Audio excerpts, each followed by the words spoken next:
Dow's recent moves have been pretty massive, you know, if you've been watching. Yesterday, we saw another rally of more than 1,000 points, but it was not a steady upward stream. We saw up and down and all over the place.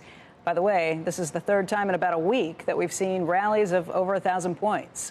Joining us right now to talk about the biggest concerns about the fixed income and equity markets are Stephanie Lang. She's principal and chief investment officer of Homrich Berg. And Kevin Giddis, who is head of fixed income capital markets at Raymond James. Stephanie, let's start with you.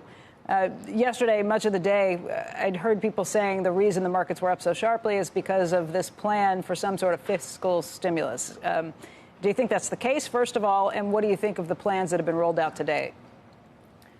Well, I think you have to take a step back and assess what do you think ultimately is going to happen, because you are going to need this fiscal and monetary response to the economic weakness that we're expecting in the next couple quarters. It's always been our assessment that the coronavirus will run its course, but in the meantime, we're going to see a lot of economic weakness. I was supposed to be in New York with you guys this week. There's travel bans, hospitality. So there has to be some offset. So, yes, I think the market was reacting to the fiscal package. There's going to be a lot of near-term weakness. But if we can see some offset, then the market's going to look forward that eventually we can get through this economic shock and eventually come out the other side.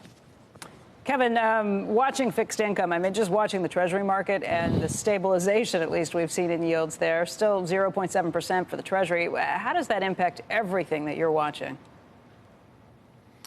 Well, you know, Becky, the Treasury market has run away, so to speak, from the rest of the fixed income market on the real idea that we're about to hit a recession and looking for, like Stephanie said, whatever the other fiscal opportunities beyond what the Fed can do.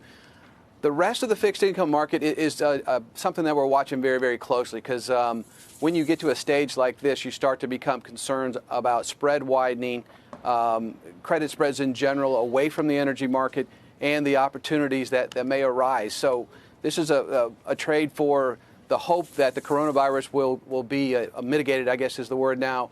But fixed income itself is kind of seeing the backside of the catapult with higher spreads and higher yields. Kevin, what's really happening with the companies who want to take out, debt at this point?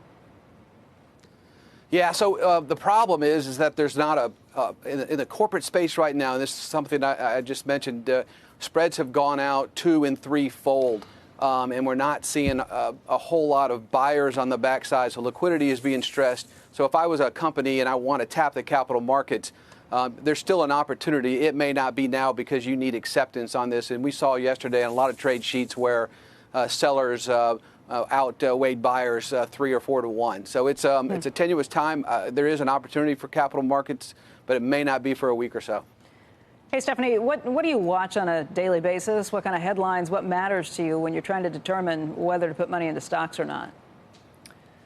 Well, I think what we're trying to determine at this point is this going to be a short-term economic shock, or is this going to start feeding into business confidence and consumer confidence, where you ultimately see businesses get worried and start laying off workers, and that translates into the consumer. The consumer's held up the economy the last couple of years, so we're looking for signs that there is some impending weakness.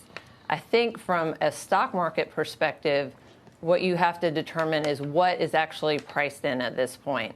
And what's your guess on that? Well, my guess is that right now earnings expectations are still around 7% for 2020. We don't think there's any possibility of that. But if you assume flat earnings for 2020 and apply a 16 times multiple, we could see a little downside from our lows on Monday, maybe 5 to 10%. So I think we're getting in the vicinity of where stocks could be more attractive. It all depends on ultimately how the coronavirus plays out and what kind of economic shock there is. But we're getting optimistic that we're getting closer to those bottoming levels.